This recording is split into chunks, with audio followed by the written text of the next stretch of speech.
So these are the bones involved in the formation of the pelvis. So next, coming to pelvis as such. So this pelvis can be broadly divided into two, okay? False pelvis and then true pelvis. The false pelvis, for the demarcation of these two pelvises, the inlet is very important. This is what we call it as the pelvic inlet, okay? So whatever the part of the pelvis above the inlet is the false pelvis, which is open anteriorly, This is the false pelvis, which doesn't have any obstetrical importance. Obstetrics means clinical. Which clinical? Giving birth, that is delivery. The delivery of the birth of the baby. So it doesn't have any obstetrical importance. But that means it is not part of the birth canal through which the baby's head passes through. Okay. So that's why it doesn't have much obstetrical importance. That is the false pelvis. And now whatever this pelvis, which is having all the walls, posterior wall, anterior wall, lateral walls, okay, and this forms the true pelvis. The part of the pelvis which is below the pelvic brim or the inlet, we call it as the true pelvis. So how is the pelvis divided? Divided by the pelvic brim into two. What are they? False pelvis above and true pelvis below the pelvic inlet or the brim. So first, as I explained, the false pelvis, it is open anteriorly, and sides it is bounded by the two iliac bones. Posteriorly you have the sacrum. Okay. Anteriorly much of it is open. So where you have only the abdominal wall. Now coming to the very important, that is the true pelvis. So the part of the pelvis below the pelvic inlet or the pelvic brim, we call it as the true pelvis. So what is this pelvic brim? What are its boundaries? Knowing that is important. Or pelvic brim or pelvic inlet, that is called as inlet. So what is it bounded anteriorly? It is by the pubic symphysis. Okay. Yeah. This is what is the pelvic inlet or the pelvic brim. So posteriorly what you have? You have the sacral promontory, and then you have the up to here. It's called as iliopubic line or iliopectineal line, we can say, which marks the boundaries of your here. This is the iliac bone. This is part of the pubic bones, part of the iliac bone, and this is what is ala of the sacrum. This is the sacral promontory. The protuberance of the body of the sacrum is called as promontory, as it is protruding.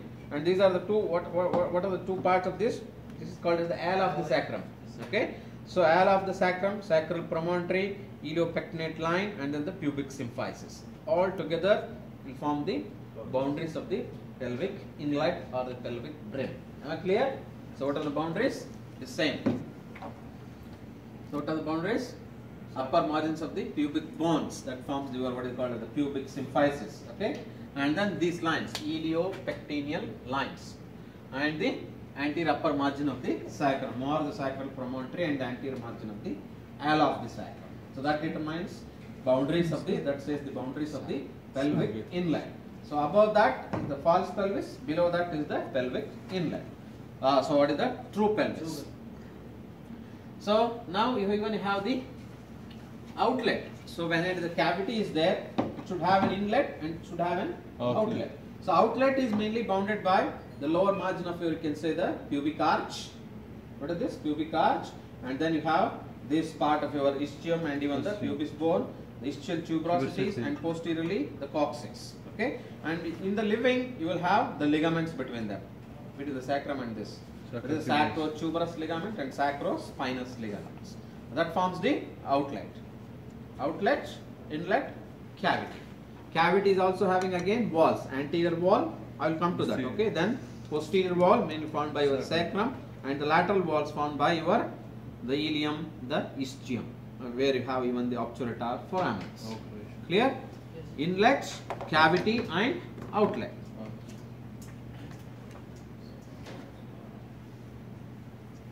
So same again what I said, the pelvic inlet. Okay, the boundaries: sacral promontory, anterior margins of the ala of the sacrum, linea terminalis or iliopectineal line, whatever you can say. Okay, so then upper end of your pubic symphysis, that forms the boundaries of the inlet.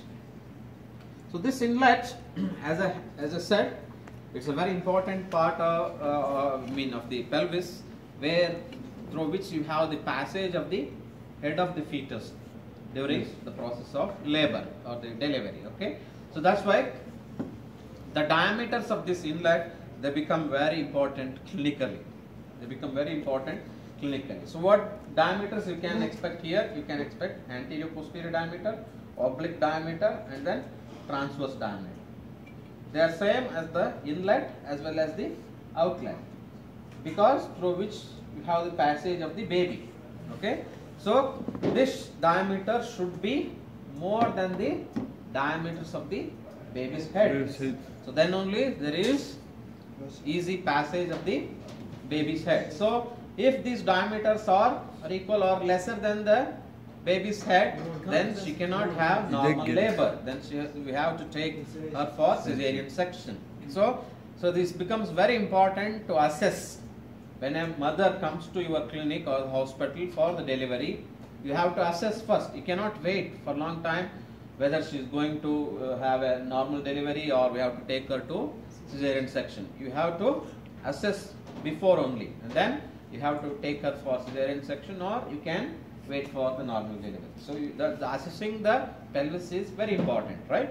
You can assess the pelvis clinically, or nowadays it's mandatory to measure these pelvic diameters by pelvimetry, X-ray pelvimetry. Before you have to take the X-ray, okay, and then measure the diameters, and we can predict whether she is going to have a normal delivery or we have to take her for cesarean section. Okay, so measuring these diameters clinically becomes important. So you should be knowing what is the normal diameters first and how to measure them. Okay, the one as I explained, anterior posterior diameter, and then you have the oblique diameter, and then you have the transverse diameter, which is the widest of all, both at the cavity, inlet and outlet.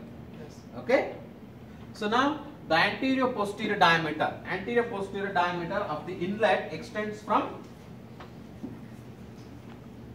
pubic symphysis to sacral promontory. Am I right? Yes. Sacral promontory to pubic symphysis. How do you do? You will usually by per vaginal examination. You have to fingers like this, okay, and insert the fingers into the mother's vagina, and one finger will be at the pubic symphysis and one try to reach the sacral promontory. Okay. Sacral promontory like this way, okay, so that you can measure the diameter. So it extends from the upper border of, you can say, or the outer border of the pubic symphysis, and sacral promontory. That we call it as anatomical conjugate. So that means it is just an anatomical conjugate we have measured, but that is not the true diameter through which the baby passes, because the baby's head will be passing through the inner side of the pubic symphysis. You cannot reach your finger into the inner side of the pubic symphysis and sacral promontory. You will be putting your finger here.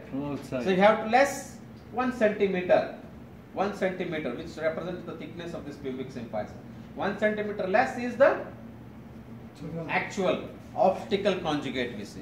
Obstacle conjugate. So you know how can you calculate the obstacle conjugate? First by measuring the anatomical conjugate minus 1 centimeter. Well, they give you the minus 1 centimeter will give you the obstacle conjugate. So it should be more than 10. More than 10. If it is less than 10, usually the baby's diameter will be 9 to 9.5 centimeter. Baby's head.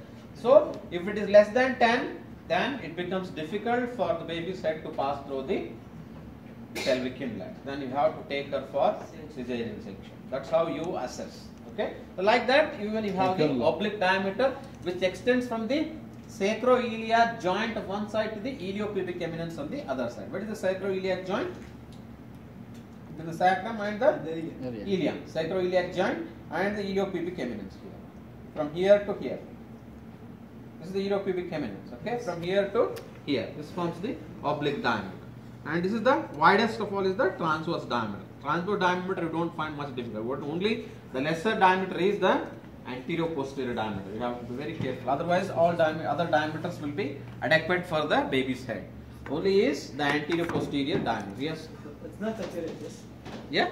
It's not accurate. It's not. That's why I in the beginning only I explained, like you have to go for X-ray. Okay? If the X-ray was not taken and all, then in case of emergencies, you have to assess clinically. Okay?